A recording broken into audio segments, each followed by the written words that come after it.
বারুইপুরের সাংসদ পার্থ ভৌমিক গুন্ডারাজ ক্ষমতার দাবি বারবার তুলছেন, অথচ দেখা যাচ্ছে শিল্পাঞ্চলে একের পর এক ঘটনা ঘটে চলেছে। ভাটপাড়া থানা কাকিনাড়া শুয়োরমারিতে গুলিতে মৃত্যু হয়েছে এক যুবকের। মানিকপীর বাজারে এক যুবকের পেটে চাকু মারা অভিযোগ উঠেছে আরেক যুবকের বিরুদ্ধে। জগদ্দলে আটচালা বাগান রোডে তৃণমূলের গোষ্ঠীদ্বন্দ্বে গুলি চালানোর ঘটনা ঘটেছে। শনিবার জগদ্দলের মজদুর ভবনে সাংবাদিকদের বৈঠকে প্রাক্তন সাংসদ অর্জুন সিং কটাক্ষে সুরে বলেন, তৃণমূলের জেলা সভাপতি আলোক রাজরিয়া আর টাউন সভাপতি থানা ওসি কিন্তু সাংসদ বলেছিল যে এখানে একটা গুন্ডারাজ খতম। এই প্রশ্নটা আপনি তৃণমূলের নেতা আলোক রাজরিয়াকে জিজ্ঞেস করলেই তো হতো। এখানে তো তৃণমূলের নেতা আলোক রাজরিয়া আছে, এখানকার জেলা সভাপতি হলো আলোক রাজরিয়া যে পুলিশ কমিশনার আছে, আর টাউন প্রেসিডেন্ট হলো থানার ওসি। থানা ওসি তার অভিযোগ, শুয়োরমারিতে নতুন করে 3টি মদের ঠেক গজিয়ে উঠেছে। কাকিনাড়া জগদ্দল জুড়ে জুয়া সাট্টা রমরমা কারবার চলছে। থানার ওসিরা ও একটু ভদ্রভাবে কাজ করতে চাইলে ওকে করতে দেবে না। হিরোইন বিক্রি হবে, জুয়া খেলানো হবে, রোজ রোজ নতুন নতুন মদের ঠেক চালু হচ্ছে। শুয়োরমারিতে 3খানা মদের নতুন ঠেক চালু হয়েছে। ওখানে ফিতে কাটতে গেছিল থানার বড়বাবু, যেখানে নতুন মদের ঠেক খুলেছে সেখানে জগদ্দল থানা বড়বাবু বসবাস করে, ওখানে কোন একটা ফ্ল্যাটে বাড়ি ভাড়া নিয়েছে। ও যেখানে বড়বাবু থাকে ওখানে ইনলিগাল মদের দোকান চলছে, তো মার্ডার তো হবেই। ওই মার্ডার শুয়োরমারি মার্ডারটা একটা হলে কমপ্লিট হবে না, ও তো 3টে 4টে যতক্ষণ চলবে হবে। তো অ্যাকচুয়ালি এটা পুলিশ কমিশনার থানার যা যেভাবে ডেমোরালাইজ হয়ে গেছে, সারা বাংলার কি অবস্থা আছে।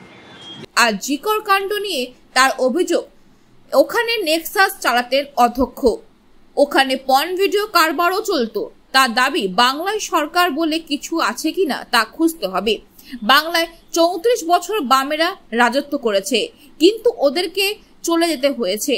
এবার তৃণমূলে চলে যাবার পালা।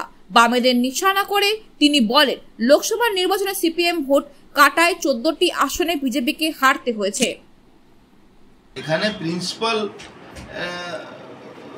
আর্টিকেলের রেপের সঙ্গে পর্ন ভিডিও বানাবার জন্য, এইসব পর্ন ভিডিও বানাবার জন্য ওখানে এই ধান্দা করাতো, কোটি কোটি টাকা রোজগার করতো। সেখানে মমতা ব্যানার্জি নিজেই যে মারা গেছে, যাকে মেরেছে তাকে বলছে ফাঁসি চাই, নির্যাতিতাকে ফাঁসি চাই। আর আগে 2 লাখ টাকা রেপ হলে দিতেন, উনি এখন 10 লাখ টাকা বাড়িয়ে দিতেন, মনে হচ্ছে উনি নিজের ঘর থেকে টাকা। এখানে ভাই, এখানে মানুষ কবে জাগবে এটা নিয়ে চিন্তা করতে হবে।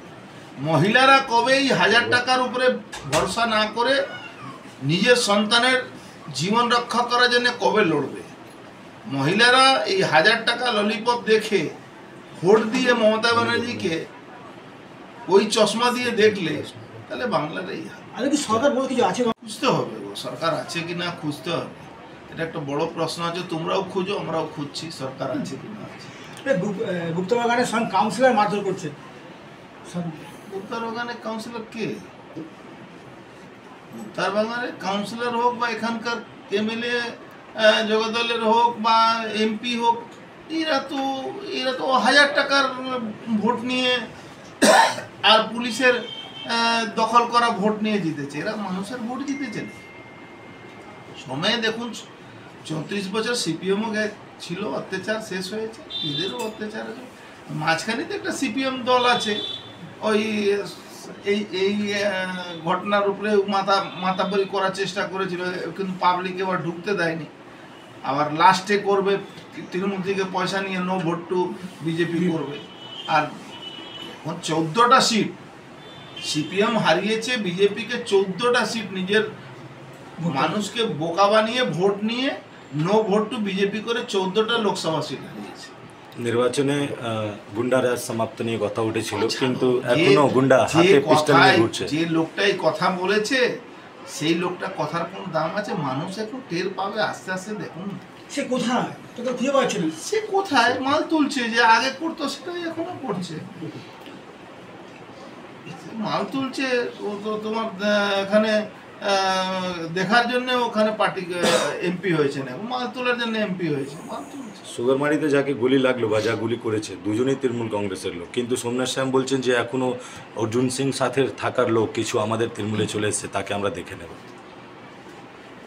ভালো, এরকম বলতে থাকুক, অসুবিধা নেই।